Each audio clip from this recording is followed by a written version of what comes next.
At 32 years old, a mother of 6, I had my life together. I was a manager of a bank, owned 3 houses, owned 2 businesses, was the soccer mom, president of the PTO, had my life together, what seemed to be together on the outside. And when my daughter came to me at 32 years old with some information or a situation that she was going through, it ended up being pretty traumatic in my life. The experience from that sent me in a downward spiral that at that time the enemy just grabbed a hold of, and I gave him all the ammunition to just tear apart and take away from me that perfect life that I thought that I had at that time.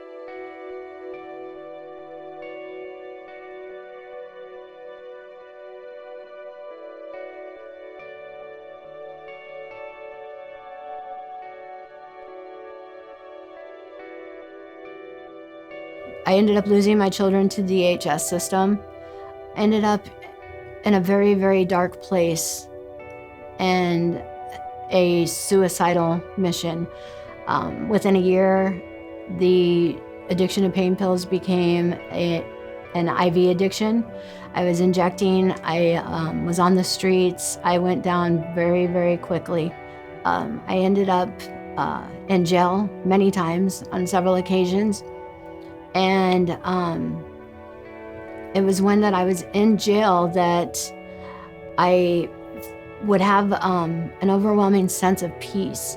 And it was in the jail that I started having an experience with Jesus Christ again. It was through the volunteers that would come into the pods that would share their stories, share their testimonies. They would share their time. They would give their time. And my first experience, I remember I was laying in the cot at Polk County Jail, and one of the volunteers came in to do Bible study, which I never even thought about going to Bible study being in jail.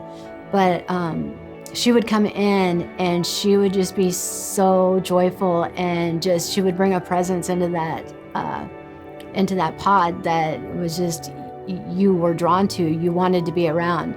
It was just amazing that time and time again through the 6-7 years that I was coming back and forth to jail, that I was not forgotten, that I was actually remembered, and that I was never judged. I was never looked at any differently than if they were meeting somebody, one of their friends on the street.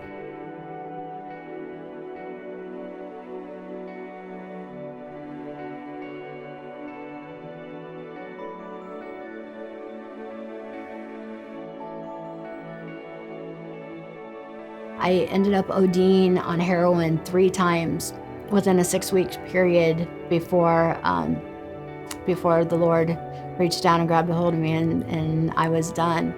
I think that it was coming that close to death and me realizing that I wanted to live, that I wanted something more out of life.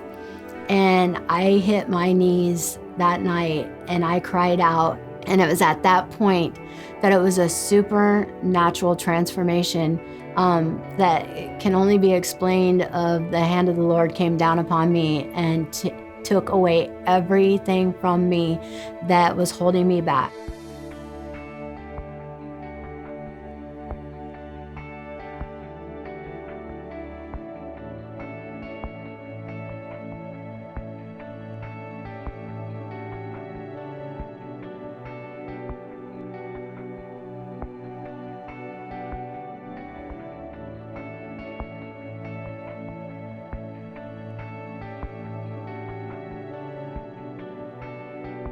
That was a verse that he put in, my heart over and over and over. Today, I have a relationship with every one of my children except for one, which I'm still praying on, and I'm still believing that God's going to restore that relationship. I work a wonderful job. I am a kitchen designer and office manager, which I would have never seen myself doing, but I love my job.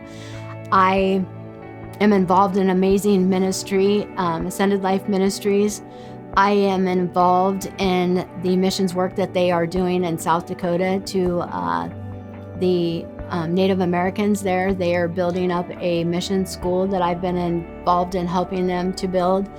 The Lord is using me in so many ways that I just can't even, I can't even believe. I didn't think I would cry. The amazing part is that I don't cry anymore when I'm telling the hard parts of my life. I cry when I tell of the love of Christ in my life, because I am wrecked over and over that He saved me for so much more, and that He loved me so much that He gave His life for me. And so for me to surrender my all is not a sacrifice.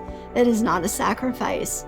And that this is the life that I am living today, I will freely give, because I never realized that life could be so good living for the Lord.